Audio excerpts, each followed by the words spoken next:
I can't believe it happened so quickly, but we've already got another significant update to Pokémon GO. There's been quite a few changes, some small and some a little more significant, so let's break it all down.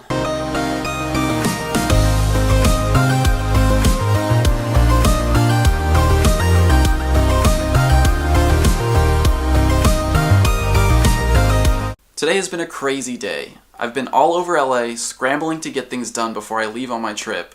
But now that that's all taken care of, let's talk about the update. To start, Niantic has added a pop-up warning that shows up when you're traveling at driving speeds, and it asks you to confirm that you're a passenger and you're not in fact driving while playing the game. It's a nice thought, but it's not going to prevent much. You can easily just hit "I'm a passenger" even if you're driving.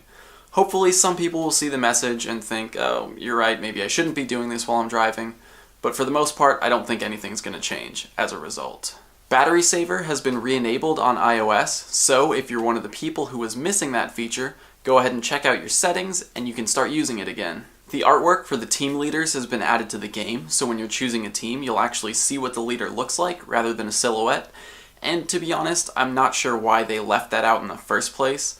If they had the silhouettes, that means they already had the art, and I don't know why it wasn't there to begin with, but it's there now.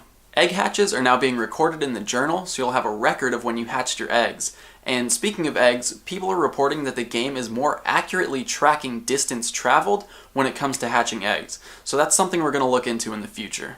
Niantic has enabled a name change feature, which you can find in the settings menu, so if you're not happy with your name, you have one chance to change it.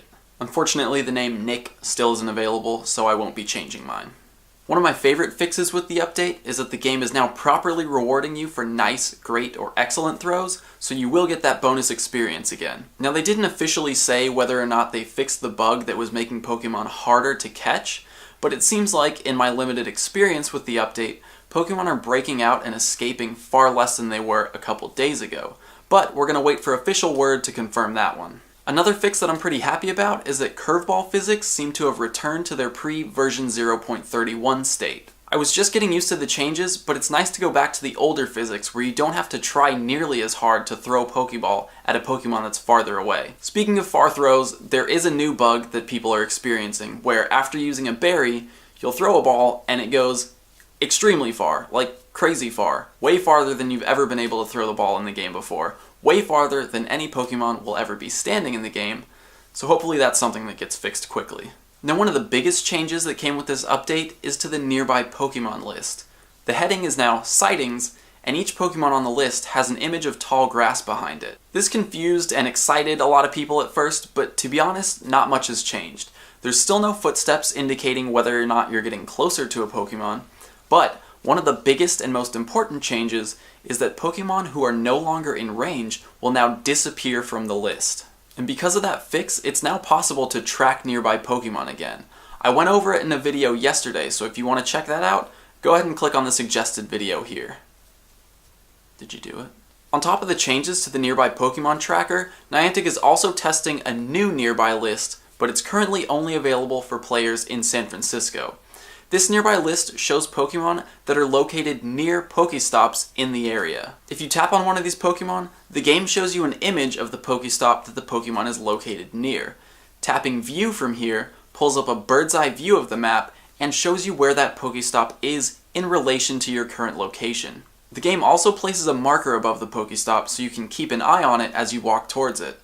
Once you get in range, the Pokemon will spawn, and if it despawns before you get there, you'll get a pop-up message letting you know that the Pokemon ran away. Now, this is an interesting new feature, and I'm excited to see when they'll roll it out to the masses, but to be honest, I have a few issues with it. First of all, they're basically giving us Pokevision. They're telling you the exact location of the Pokemon and marking it on the map so you can go find it without having to track it down at all.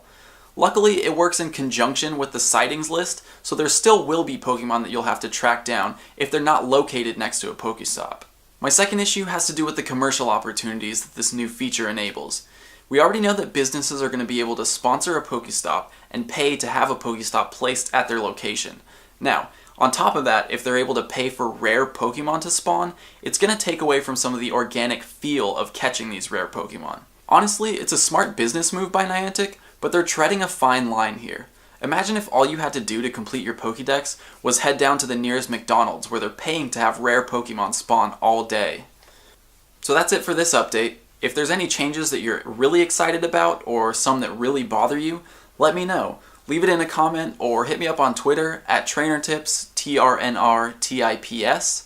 As always, thank you so much for watching. I hope you enjoyed it, but now I need to pack because I have a flight in less than 6 hours.